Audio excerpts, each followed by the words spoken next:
Pemirsa, Provinsi Sulawesi Barat kini dihebohkan dengan kaburnya 3 pasien positif COVID-19 yang sedang menjalani masa karantina di RSUD regional.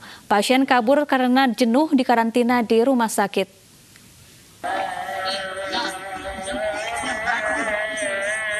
Tiga pasien positif corona kabur dari ruang karantina Rumah Sakit Regional Sulawesi Barat. 2 diantaranya masing-masing berinisial Y dan D berhasil meloloskan diri, sementara AK yang beralamat di Jalan Abdul Syukur Mamuju berhasil dicegah oleh pihak keamanan rumah sakit. Y alamat Abdul Syukur Mamuju serta D alamat Sampuang Kecamatan Kaluku Kabupaten Mamuju belum berhasil ditangani tim gugus tugas dan pihak kepolisian untuk kembali ke Rumah Sakit Umum Daerah Regional.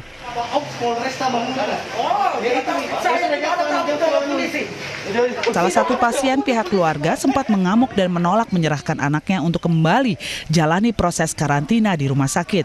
Pihak keluarga menginginkan anaknya melanjutkan penanganan dengan isolasi mandiri di rumah. Kami terima tadi bahwa adanya pasien 2 orang ini melarikan diri dari tempat isolasi atau rumah sakit regional, sehingga otomatis kami dan gugus kabupaten dibantu dengan TNI Polri itu sama-sama ke TKP atau rumah yang bersangkutan. Namun sampai saat ini kita belum mendapatkan pasien tersebut, sehingga kita tetap lakukan persuasif kepada keluarganya. Mudah-mudahan dengan sukarela mereka mau menyampaikan bahwa keberadaan pasien yang bersangkutan. Sementara pada tanggal 22 Mei lalu, pasien positif corona titipan kejaksaan yang sedang menjalani isolasi berhasil ditangkap setelah melarikan diri dari Rumah Sakit Marten Ide, Jayapura, Papua. Pasien bersembunyi di plafon asrama mahasiswa untuk menghindari kejaran petugas.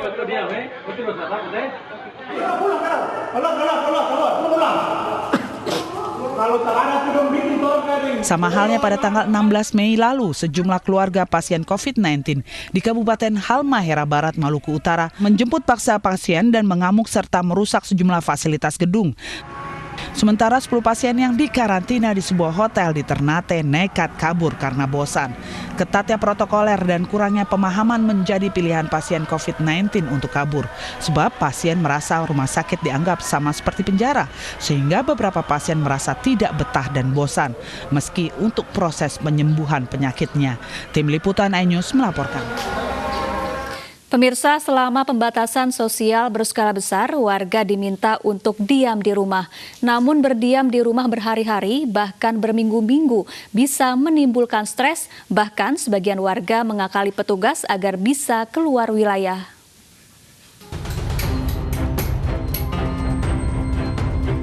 Warga diminta untuk berdiam diri di rumah selama pandemi corona untuk mencegah penyebaran virus. Namun berdiam di rumah selama berbulan-bulan bisa menimbulkan stres. Bahkan viral tentang keluhan seorang ibu yang harus membantu anaknya belajar di rumah karena mendapat tugas selama sekolah diliburkan. Meningkatnya kebosanan masyarakat setelah bertahan lama di rumah direspon juga oleh sejumlah artis maupun musisi yang ramai-ramai membuat hiburan. Sementara seorang suami warga Cempaka Putih, Jakarta Pusat tidak terima istrinya terjaring razia.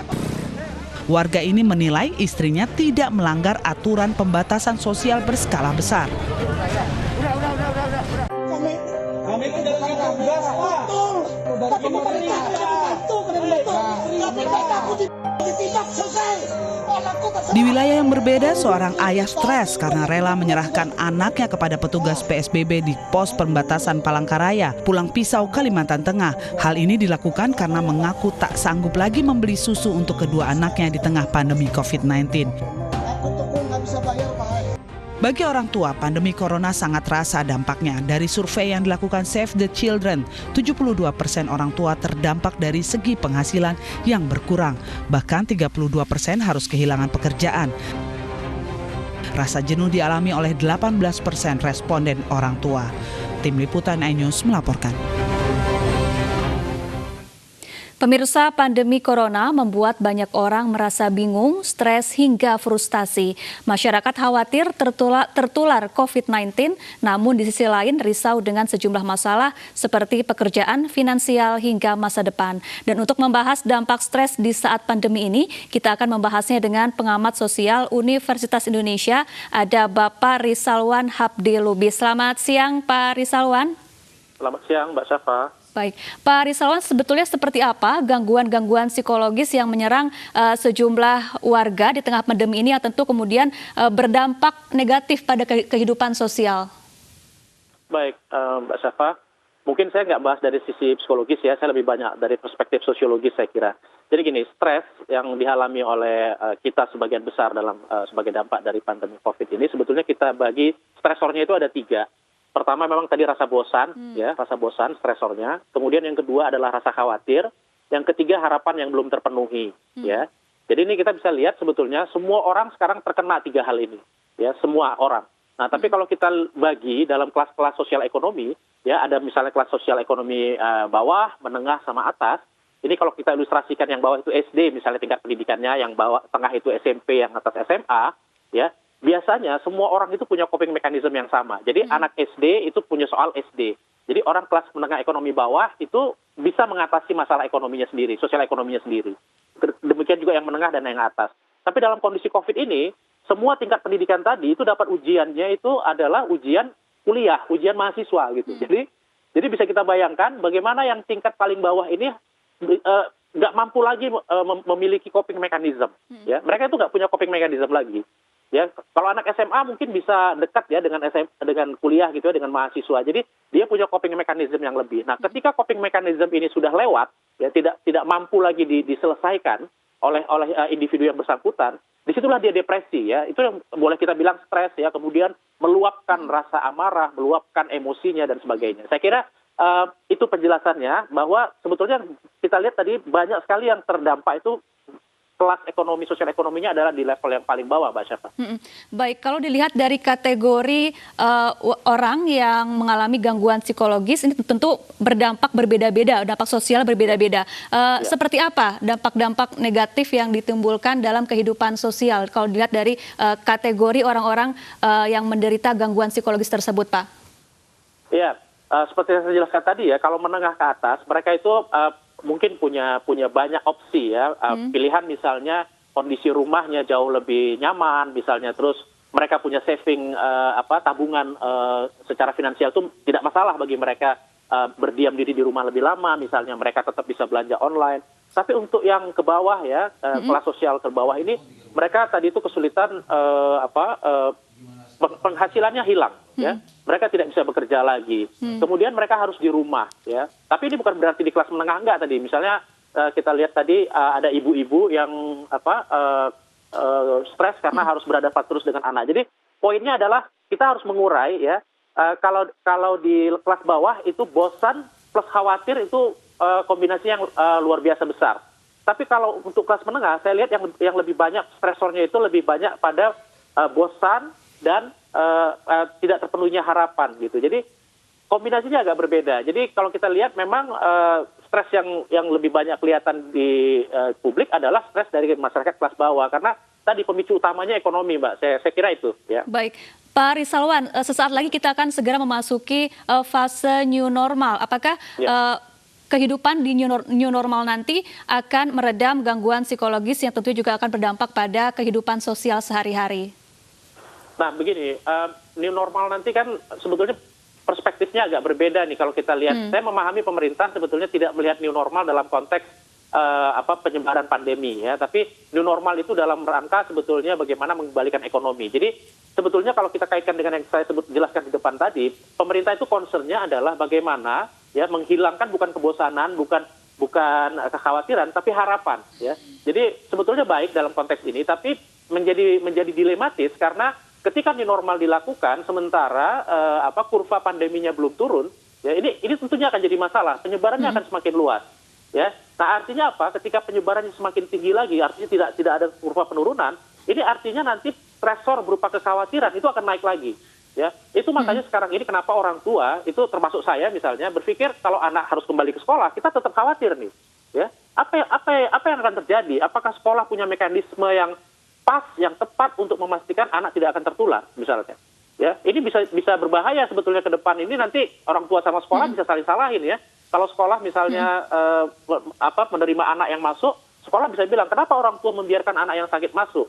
Sementara orang tua juga bisa menyalahkan pihak sekolah dengan bilang kenapa ada anak sakit dibiarkan masuk dan kemudian anak saya tertular gitu. Jadi ini sebetulnya nggak konstruktif sebetulnya kalau new normal ini tidak dilihat dalam dua perspektif yang seimbang. Ya, ekonomi dan pencegahan penularan pandemi. Ya. Begitu. Nah, Pak Rizalwan, ngomong-ngomong tentang sekolah yang akan segera dibuka, apakah ini sudah tepat jika sekolah segera dibuka kembali dalam waktu dekat, dan apa yang harus dilakukan baik oleh pihak sekolah maupun pemerintah dan juga orang tua murid agar anak tetap aman selama belajar di sekolah? Ya, saya kira gini, poinnya adalah kita kembali lagi kepada definisi dari permasalahannya di level mana. Jadi klaster-klasternya harus jelas. Ya, kalau misalnya klaster di Jakarta mana yang masih zona merah, mana yang sudah kuning, mana yang sudah hijau. Jadi kalau Pak Gubernur DKI misalnya menjelaskan bahwa sekarang kurvanya sudah turun, bahkan angkanya sudah di bawah 1 ya. Nah, tapi itu di daerah mana ya yang masih kecenderungannya tinggi. Kalau memang daerahnya hijau misalnya, ya saya kira nggak ada masalah ya. Tapi memang protokol PSBB saya kira masih tetap harus diterapkan ya. Kita tadi dengar bahwa Pak Gubernur Jawa Barat misalnya sudah memperpanjang. Ya, tentunya ada pertimbangan-pertimbangan. Nah, cuma yang perlu dipahami, PSBB ini sebetulnya bukan penyekatan wilayah. Jadi kalaupun sekolah kembali dihidupkan, kantor-kantor kembali dihidupkan, PSBB ini harus dikembalikan kepada definisi yang sebenarnya. Artinya orang ketika berkumpul dia harus menjalankan protokol pencegahan penularan wabah. Itu yang harus dilakukan. Jadi sekolah juga sudah mulai menyiapkan protokol itu kalau memang pada akhirnya nanti diputuskan harus masuk sekolah kembali. Ya, paling tidak sekolah memperhitungkan berapa populasi siswanya, kemudian menyiapkan keran air, menyiapkan sabun, dan terus mengingatkan siswa untuk menjaga jarak dan sebagainya. Pak Rizalwan, lantas kemudian bagaimana kiat-kiat untuk mencegah dan mengatasi gangguan psikologis seperti stres atau depresi di tengah pandemi corona ini juga tentu akan menimbulkan dampak negatif pada kehidupan sosial? Oke, nah kalau ini saya bisa lihat dari dua perspektif ya. Pertama perspektif tindakan sosial, kedua nanti fakta sosial. Kalau dari perspektif tindakan sosial, berarti ini kan sebetulnya lebih banyak kemampuan individu sendiri untuk coping. Artinya kita hanya bisa mengandalkan kelompok kecil. Kelompok kecil ini ya terutama keluarga ya. Jadi keluarga harus bisa saling menguatkan. Ya, tapi fakta lainnya adalah ya kita harus bisa cari sumber-sumber penghidupan yang lain. Sudah banyak sekali sebetulnya contoh-contoh yang diberikan ya melalui media sosial, melalui media massa misalnya ya untuk mulai misalnya kita melakukan cocok tanam, menanam ikan dan lain-lain sebagainya. Tapi itu satu perspektif ya supaya kita nggak stres, levelnya menghilangkan kebosanan ya, ada aktivitas di dalam keluarga. Nah, untuk menghilangkan kekhawatiran ini pendekatannya harus pakai yang fakta sosial. Fakta sosialnya adalah PSBB tadi. Ya, fakta sosial itu adalah sesuatu di luar individu yang membuat individu melakukan sesuatu dan memaksa individu. Ya, PSBB itu adalah fakta sosial. Nah, saya kira fakta sosialnya itu harus harus bisa membuat individu merasa harapannya terpenuhi. Ya, jadi kalau kita dilarang beraktivitas, kita dilarang mencari nafkah, ya harusnya tertutupi dong nafkahnya. Ya, terus harus ada mekanisme di mana ada komplain mekanisme, ada negara ya secara berjenjang. Nggak harus langsung ke presiden, kita nggak harus langsung SMS ke presiden, ke menteri, nggak perlu. Tapi kita kan punya tata pemerintahan yang berjenjang, ya dari pemerintah provinsi, ke pemerintah kabupaten dan seterusnya. Baik. Ya, jadi itu harus dihidupkan begitu ya. Jadi ada komplain mekanisme sehingga harapan-harapan publik bisa tersampaikan kepada penyelenggara negara. Baik Pak Rizalwan, baik terima kasih Pak Rizalwan sudah bergabung bersama kami di iNews Siang.